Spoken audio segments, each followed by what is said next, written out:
संसद सत्र की शुरुआत में लोकसभा स्पीकर ओम बिरला ने कहा कि पक्ष विपक्ष लोकतंत्र को मजबूत बनाने में दें योगदान, सभी राजनीतिक दल सहयोग करें।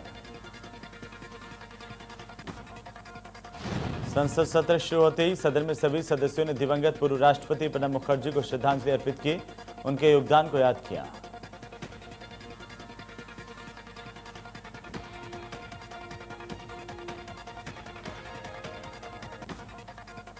संसद सत्र से पहले बोले पीएम मोदी, कोरोना काल के संकट की घड़ी में सभी को कोरोना गाइडलाइंस का पालन करना है। साथ ही उन्होंने कहा कि जब तक दवाई नहीं तब तक ढिलाई नहीं। प्रधानमंत्री ने कहा कि सीमा पर हमारे जवान डटे हुए हैं, बुलंद हौसलों के साथ दुर्गम पहाड़ियों में डटे हुए हैं। कुछ समय बाद बर्फबारी भी शुरू होगी। सेना के जवानों के साथ पूरा देश खड़ा है। संसद सत्र के दौरान गोरखपुर से सांसद रवि किशन ने लोकसभा में ड्रग्स का मुद्दा उठाया। कहा कि पड़ोसी देशों से ड्रग्स आ रहा है।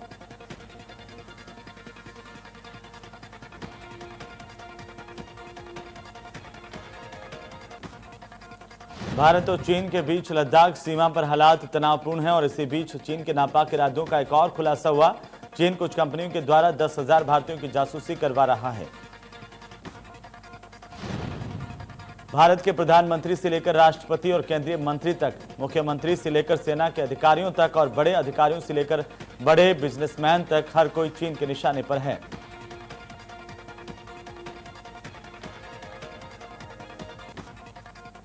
आज हिंदी दिवस है। प्रधानमंत्री नरेंद्र मोदी, अमित शाह समेत तमाम नेताओं ने हिंदी दिवस की देशवासियों को शुभकामनाएं दी। प्रधानमंत्री ने कहा कि हिंदी के विकास में सभी भाषावादी योगदान दे रहे हैं, उनको हमारी शुभकामनाएं।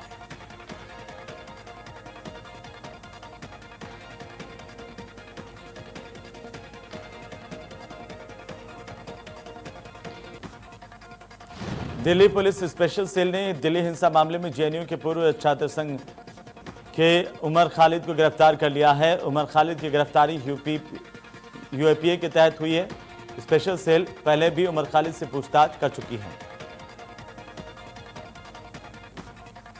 ग्रेटर नोएडा पहुंचे बीजेपी के अध्यक्ष जेपी नड्डा। बीजेपी अध्यक्ष ने गरीबों में फल वितरण किया और वृक्षारोपण किया। कोविड-19 के बारे में जनता को जागरूक किया। सपा अध्यक्ष अखिलेश यादव का ट्वीट लिखा, बीजेपी सरकार 2014 से ही किसान विरोधी रही है। कृषि अध्यादेशों के जरिए किसानों को मोहताज बनाना चाहती है, बड़े व्यापारियों का मोहताज बनाना चाहती है बीजेपी सरकार। योगी सरकार ने Uttar Pradesh special security force के गठन की अधिसूचना जारी कर दी। इसी विशेष सुरक्षा बल को कई अन्य शक्तियां दी गई है। सबसे बड़ी ताकत यह है कि यह बल बिना वारंट किसी की भी गिरफ्तारी और तलाशी ले सकता है। राज्य में महत्वपूर्ण सरकारी इमारतों, दफ्तरों और औद्योगिक प्रतिष्ठानों की सुरक्षा की जिम्मेदारी यूपी एसएसएफ के पास होगी। एडीजी स्तर के आईपीएस को इस बल का मुखिया नियुक्त किया जाएगा। विशेष परिस्थितियों में बल को बिना वारंट की तलाशी लेने और गिरफ्तारी करने का अधिकार दिया गया है। मंडल की समीक्षा बैठकों का दौर सीएम योगी शाम को 6 बजे करेंगे आगरा मंडल की समीक्षा। कोरोना के साथ विकास कार्यों पर करेंगे चर्चा।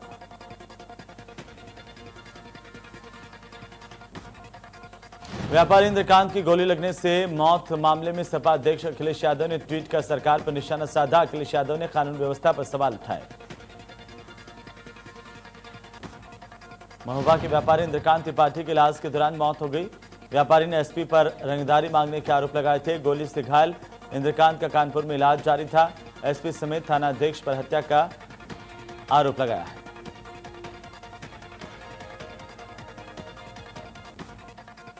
कैबिनेट मंत्री सुरेश राणा ने 1 करोड़ 20 लाख रुपए की लागत से बनने वाले वृहद गौ संरक्षण केंद्र का शिलान्यास किया। सुरेश राणा ने कहा कि गौ संरक्षण को लेकर योगी सरकार ने बड़े स्तर पर काम किया है। सुरेश राणा ने इस दौरान लोगों से कोरोना से बचने की अपील की। लोगों को सोशल डिस्टेंसिंग और मास्क लगाने की शपथ दिलाई। कानपुर के बिकरू कांड में ईडी दर्ज करेगी केस। मनी लॉन्ड्रिंग मामले में आरोपियों की जांच होगी। जय वाजपेयी की संपत्ति की भी जांच की जाएगी। अयोध्या में मस्जिद निर्माण को लेकर गाइडलाइन तय की गई है। Indo Islamic cultural foundation trust ने नियम तय किए। जायज पैसों से ही मस्जिद का निर्माण होगा।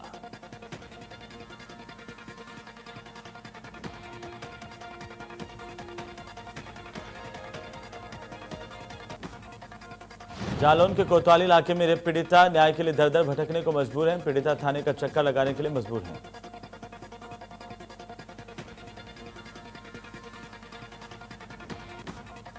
कानपुर के बर्रा थाना इलाके में मामूली विवाद के चलते दबंगों ने मारपीट की। आधा दर्जन दबंगों ने युवक को जमकर पीटा है। इसके बाद इसे बंधक बना करके ले गए। वीडियो भी इसका वायरल किया है।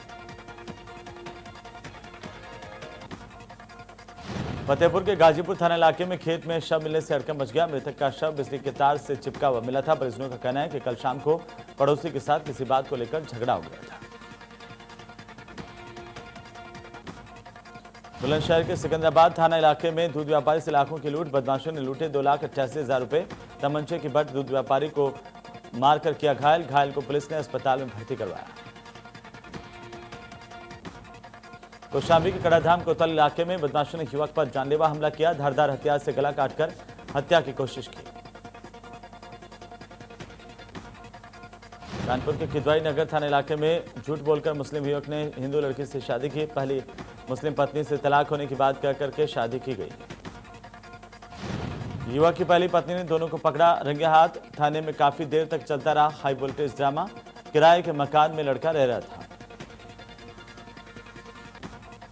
लखीमपुर खीरी के मितौली थाना इलाके में पुलिस कस्टडी से फरार कैदी का मामला।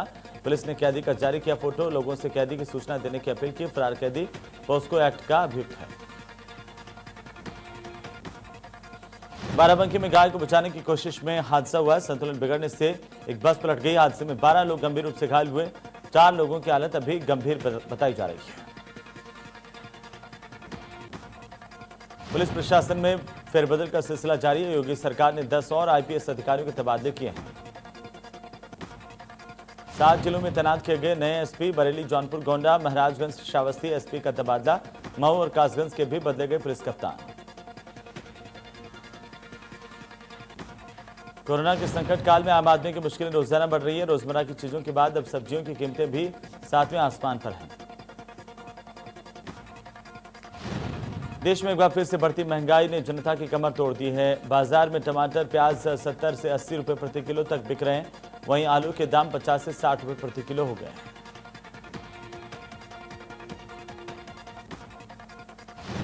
मुरादाबाद के कटघर थाना इलाके में उस वक्त हड़कंप मच गया जब कुछ दबंगों ने पत्रकार पर हमला कर दिया। यह हमला पुलिस की मौजूदगी में हुआ। पत्रकार के घर पर लगे सीसीटीवी में पूरी घटना कैद हुई। पत्रकार ने 2 दिन पहले एसएसपी मुरादाबाद से मिलकर दबंगों की शिकायत की थी। इसके बाद दबंग पत्रकार को धमकाने के लिए उसके घर पहुंचे और उसके साथ गाली गलौज करना, मारपीट करना शुरू कर दिया। आरोपी की तलाश में पुलिस अब दबिश दे रही है।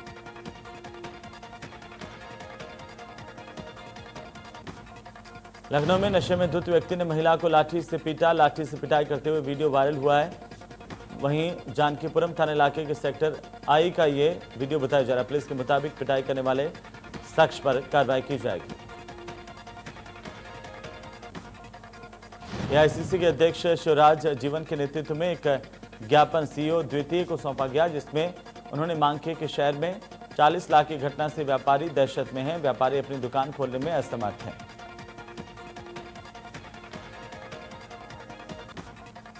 लखीमपुर में नेशनल हाईवे पर तेज रफ्तार दौड़ रही कार में अचानक से आग लग गई। देखते ही देखते कार आग का गोला बन गई। जलती कार को देखते ही हाईवे पर गाड़ियों की रफ्तार थम गई।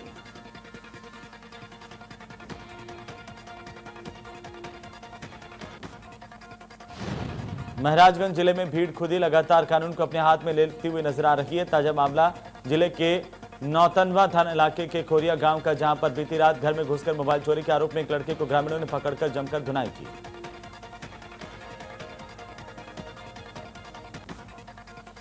इस मारपीट का वीडियो किसी ने बनाकर सोशल मीडिया पर वायरल कर दिया, जो बड़ी तेजी से वायरल हो रहा है। वायरल वीडियो में देख सकते हैं कि चोर जब पकड़ा जाता है तो किस तरह से ग्रामीण इस चोर को बांधकर इसकी पिटाई कर रहे हैं। ग्रामीणों की ओर से पकड़े गए चोर को आखिरकार बाद में पुलिस को सौंपा गया।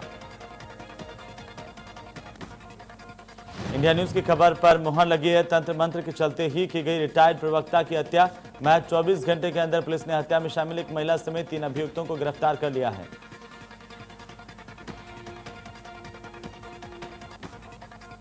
अलीगढ़ में अभिभावक एकता मंच के आह्वान पर नो स्कूल नो फीस अभियान को लेकर सभी अभिभावकों ने विरोध दर्ज कर अपने अभियान की शुरुआत की। दिन में व्यापारी भाइयों ने अपनी अपनी दुकानों पर काले झंडे लगाए।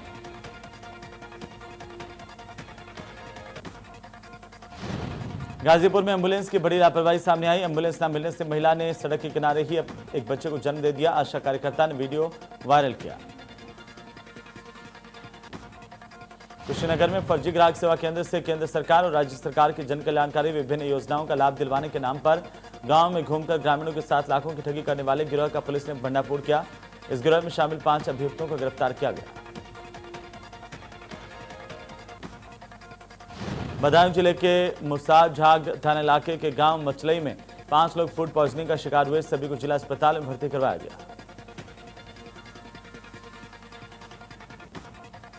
मुजफ्फरनगर में थाना नई मंडी कोतवाली क्षेत्र में पुलिस ने मुखबिर की सूचना पर कार्रवाई की और एक हुक्का बार पर छापेमारी की, जिसमें हुक्का बार चलाने वाले 3 लोगों और ग्राहकों को मौके से गिरफ्तार किया गया। इसमें पुलिस ने मौके पर पहुंचे कर कई हुक्कों के फ्लेवर भी जब्त किए हैं।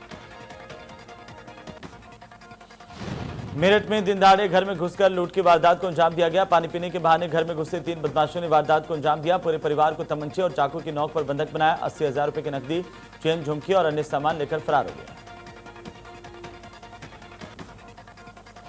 21 सितंबर को पीएम मोदी का जन्मदिन है। जन्मदिन के मौके पर सीएम त्रिवेंद्र सिंह रावत ने कहा है कि प्रधानमंत्री हम सभी के अभिभावक की तरह हैं। 14 से 20 सितंबर तक बीजेपी सेवा सप्ताह मनाएगी। प्रधानमंत्री की दीर्घायु और स्वास्थ्य की कामना की गई है।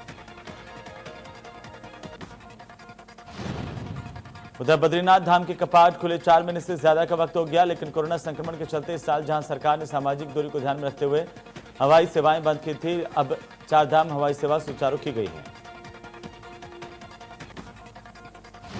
आज बद्रीनाथ धाम की राज्य सरकार के हेलीपैड पर पहला हेलीकॉप्टर उतरा। देहरादून सहस्त्र धारा से आया था। यहां पर पिछले 4 महीनों में 3 श्रद्धालु ही यहां पर हेलीकॉप्टर से पहुंचे। देश में कोरोना का कहर लगातार जारी है। पिछले 24 घंटों में 93,000 से ज्यादा केस सामने आ चुके हैं। 48 लाख से ज्यादा मामले आगे बढ़ते हुए दिखाई दे रहे हैं। कुल कोरोना से अब तक 79,000 से ज्यादा लोगों की मौत हुई। पिछले 24 घंटे में 1,140 लोगों की मौत होने की खबर है। देश में एक्टिव केसों की संख्या 9,87,000 के पार चली गई।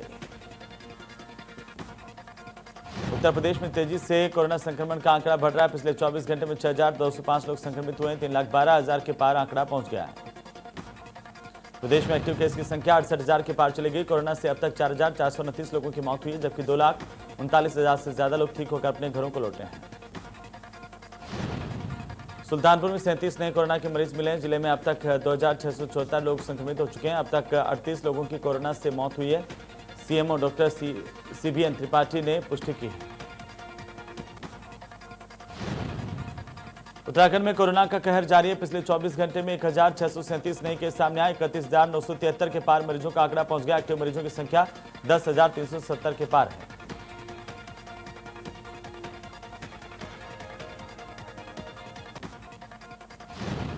आईपीएल के 13वें सीजन में क्रिकेट के 2 दिग्गज खिलाड़ी महेंद्र सिंह धोनी और ऑस्ट्रेलियाई ऑलराउंडर शेन वॉटसन पर सभी की निगाहें हैं।